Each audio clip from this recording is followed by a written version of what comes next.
Olá IPCA, hoje é quarta-feira, dia 2 de outubro de 2013.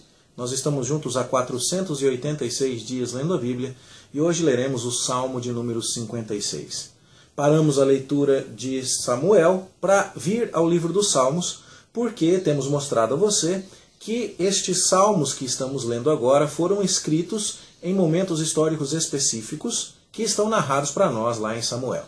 O momento histórico que estamos considerando agora é aquela ocasião em que Davi foge de Saul, que já tentou 7 vezes pelo menos matá-lo, e depois de ter sido protegido por Jonatas, por Mical, por Samuel, pelo Espírito do Senhor, pelo sacerdote Aimeleque, Davi vai encontrar proteção agora em Aquis, rei de Gate. Ele foge para o território inimigo, imaginando que lá vai encontrar guarida.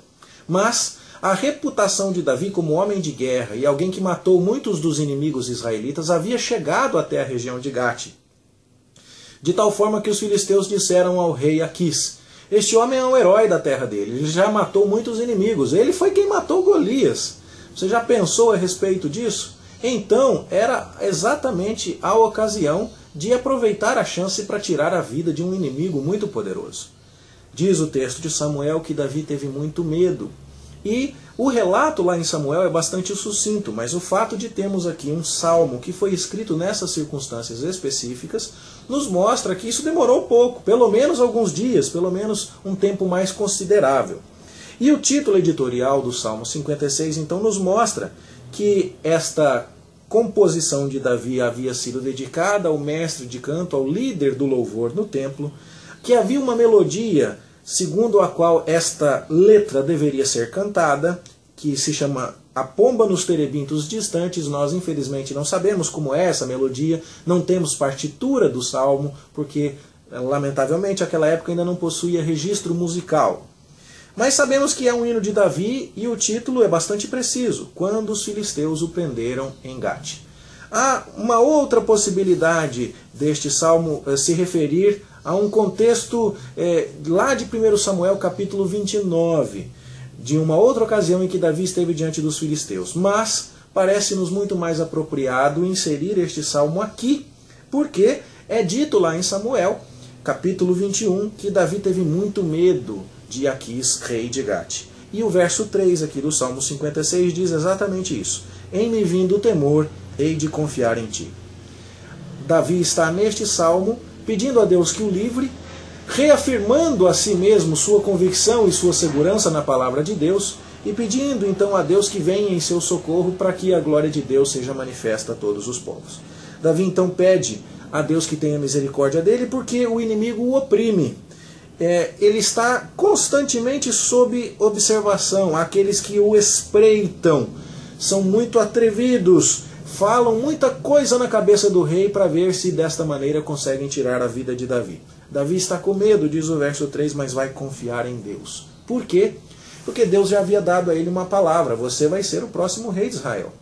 Samuel ungiu Davi debaixo dessa promessa. E Davi então agora se apega à palavra de Deus. No verso 4 ele diz: em Deus cuja palavra exalto.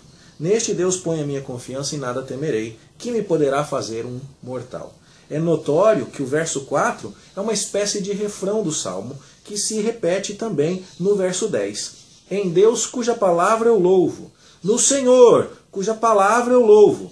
Neste Deus ponho a minha confiança e nada temerei, que me pode fazer um mortal. Você percebe então que esta é a ideia central. Davi está se agarrando na palavra de Deus, que disse para ele: você vai ser rei. E ele então está dizendo: não vou morrer aqui, no território dos filisteus, antes de reinar. Deus disse algo que ainda precisa se cumprir. É por isso que eu não tenho medo de homem nenhum. Ninguém vai me machucar. Deus não vai deixar. Que confiança na palavra de Deus Davi exibe. Não é por isso que ele vai deixar de lamentar a sua realidade. Ele diz no verso 5 que todo dia torcem as suas palavras. Por quê? Qualquer coisa que Davi falasse ali era um pretexto para os demais desconfiarem dele e continuarem pedindo a Aquis a cabeça de Davi. Eles se ajuntam, diz o verso 6, se escondem para espionar os passos de Davi, apenas aguardando a hora de darem cabo da sua vida.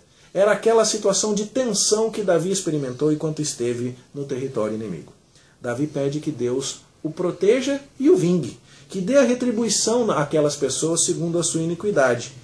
Ele entende que Deus conta os seus passos e que inclusive conhece cada uma das suas lágrimas que Deus inclusive recolheu em seu odre. E então ele diz, o Senhor sabe o que é que eu estou passando e eu sei que o Senhor virá em minha defesa. E no dia em que eu te invocar, eu sei que o Senhor me defenderá. O verso 9 termina dizendo, eu bem sei que Deus é por mim. O verso 10 é a repetição daquele refrão de um homem que se agarra na palavra de Deus. E os versos 12 e 13 que encerram o Salmo são aquela declaração de Davi que vai permanecer fiel a Deus. Na certeza de que a palavra de Deus vai se cumprir, na certeza de que os inimigos de Deus serão derrotados, de que o escolhido de Deus será protegido, Davi diz que vai manter os seus votos e vai render ação de graças a Deus, porque Deus vai livrar a sua alma da morte, vai livrar os seus pés da queda e ele vai andar na presença de Deus na luz da vida. Há muitas lições aqui a serem destacadas. Quando as crises nos abatem, nós devemos nos voltar para a palavra de Deus. Quantas e quantas vezes nós, diante da crise, temos muitas ideias, muitas estratégias e pouca propensão para nos voltarmos às promessas do Senhor e à santa lei de Deus, para nela encontrarmos a nossa salvação. Para nela encontrarmos a orientação sobre o que devemos fazer e a segurança que devemos experimentar. Quantas e quantas vezes somos também, como Davi, colocados em situações de perseguição, mas nem sempre nos lembramos, como Davi, de voltar os nossos olhos para Deus, de descansar na certeza de que Deus nos protege, de que Deus nos vingará e de que Ele, então, é a nossa fonte de segurança. E aí, sabendo disso, decidimos, como Davi, manter a nossa fidelidade a Deus, mesmo no meio da crise. Quantas vezes as crises afastam alguns de nós dos caminhos do Senhor? Porque achamos que não vai valer a pena servir a Deus, porque Deus não está olhando para nós. Davi recusa qualquer um desses pensamentos. Ele sabe que Deus é verdadeiro, ele sabe que a palavra de Deus é confiável, e ele sabe então que a sua segurança está no apego a Deus e no cumprimento dos seus votos de fidelidade. Seja qual for a crise que experimentemos, vamos descansar o nosso coração em Deus. Vamos renovar os nossos votos de fidelidade a Deus. E vamos saber que a justiça de Deus tanto há de nos livrar, quanto de vingar-nos dos nossos inimigos e daqueles que nos perseguem. Deus fará a sua justiça. É só uma questão de tempo. Esperemos nele e confiemos nele, como fez Davi, nas palavras aqui do Salmo 56. Que Deus nos abençoe com estas preciosas lições. Vamos orar? Senhor, ensina-nos a confiar na Tua palavra na hora da crise, a buscar nela o refrigério e a segurança de que tanto precisamos, de tal forma que o nosso medo seja eliminado e que a nossa segurança em Ti possa nos proporcionar alívio mesmo no meio da maior crise. Ensina-nos a entregar a nossa justiça nas Tuas mãos e a confiar, a crer que o Senhor há de nos proteger, há de nos amparar e há de destruir os nossos inimigos. Dá-nos essa segurança de tal forma que no nosso coração sempre estejamos dispostos a manter a obediência, a cumprir os nossos votos ao Senhor, sabendo que compensa servir ao Senhor Jesus. Compensa servir-te, ó Deus, e a fidelidade ao Senhor há de ser recompensada. Ensina-nos essas preciosas lições. Nós te pedimos em nome de Jesus. Amém. Bom estudo para você e até amanhã, se Deus quiser.